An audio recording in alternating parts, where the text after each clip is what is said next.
Lots to talk about today. We've got Santosh Rao and Geoff Dennis also joining us. Let's probe some of these issues with them.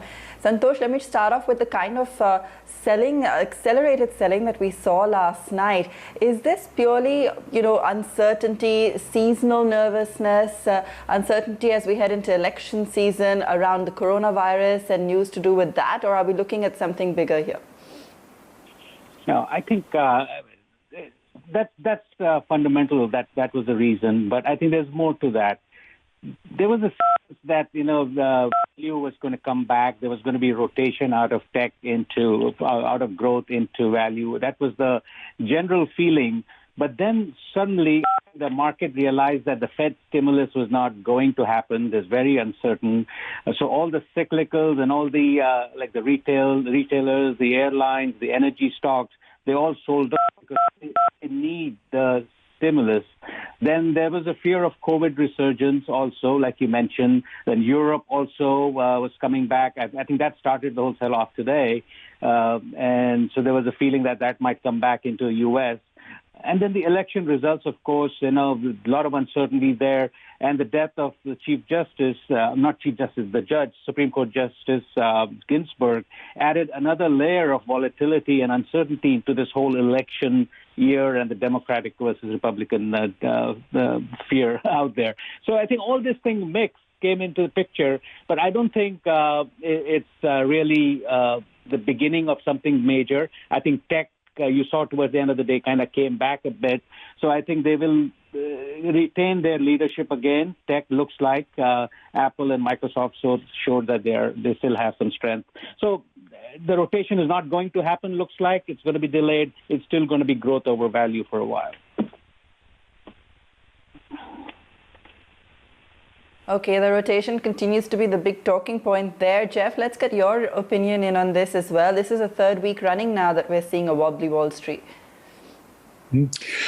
I think the two factors today that have been the most important factor, I think the backdrop is, of course, the coronavirus, in my opinion, the fact that there are concerns about new lockdowns in parts of Europe, and certainly I think the economic data is going to deteriorate again for a period of time in the US. But I really believe the two primary triggers for today's action were, first of all, the death of Justice Ginsburg, because clearly what that is going to do is just heighten the polarization there is in this country between Democrats and Republicans, making people even more fearful about what could happen in the run-up to the election and after the election. And also, I think the story that you covered a few moments ago about the banks and the evidence of fraudulent money washing through some European banks. I think those were the two triggers. And then what I view as being the next step in all of this is that the dollar rallied as it's a risk-off trade on the back of the weakness of equities. And as the dollar rallied, and partly because there's concerns over the global economy once again, you saw these commodity prices coming down. So I think the commodity prices reacted directly. I think they responded to the stronger dollar. And I think the oil price at around 41 for Brent, 42 for Brent, gold coming off, and all consistent, I think, with a stronger dollar. But I agree with the other speaker. I don't think this is going to turn into a major problem at all. I think markets will stabilize relatively quickly, and I'm not even sure we've seen the highs for the year, frankly. It's just we're dealing with a lot of short-term uncertainty at the moment.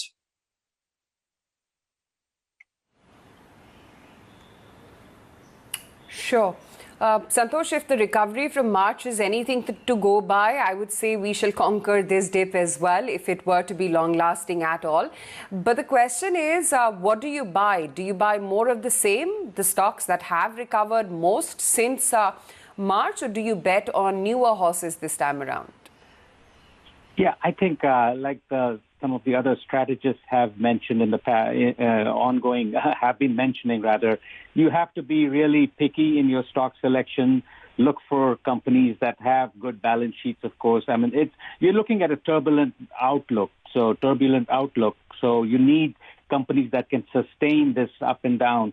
So you really don't want to chase very stretched valuations. But there are a lot of companies out there. And especially in this environment, the stay-at-home, work-at-home companies are still very much in demand. So you saw that towards the end of the day today here in the U.S., where all those stocks again came back to life. So you really have to pick your stocks. at this point. Don't just buy indiscriminately, but on a fundamental basis, companies with good balance sheets are the way to go.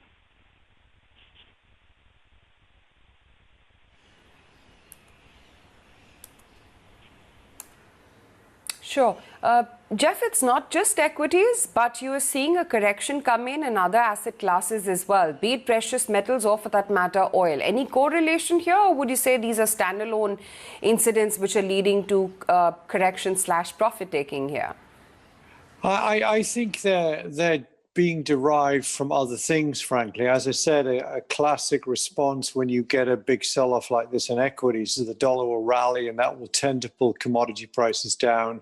I think also the heightened concern over the global economy, at the margin, new lockdowns, of course, in certain countries, the concern over, which we've not mentioned yet, the concern over the absence of another fiscal package from the US, which frankly I think will ultimately come through. I think there will be a new fiscal package. But concerns about that, and therefore does the data deteriorate again, all of those leading to this risk-off period, the dollar rallies on the back of that, and that tends to pull commodities lower. And of course, oil specifically reacts negatively to that weaker global economy, further pressure on the demand for oil. And I think that's where you've got a response there. Now, as far as gold is concerned, I'm personally pretty bullish about gold because I'm concerned about inflation down the road because of all the money that's being thrown at these economies by the central banks, which at some point will have to be withdrawn. And so I think the gold price doing as poorly as it's done is partly a stronger dollar, and it's partly because people are seeing the weaker global economy. And if you're seeing a weaker global economy on the demand side for a period of time, perhaps we should push those inflation worries out into the future. So that's how I would link it all up. But I honestly think the real trigger here was the banks and Justice Ginsburg's passing, all set against a background where clearly we still have to worry about the coronavirus because it's coming back through Europe, leading to new lockdowns. And frankly, the data in the US and the coronavirus is really poor still. And I think you'll get a relapse in the US data, whether or not you get another fiscal package. And I think that's what weighed on the markets today. But where else do people put their money? Bonds are trading at 0.6, 0.7. I just don't see this equity market selling off anything like it did in February, March.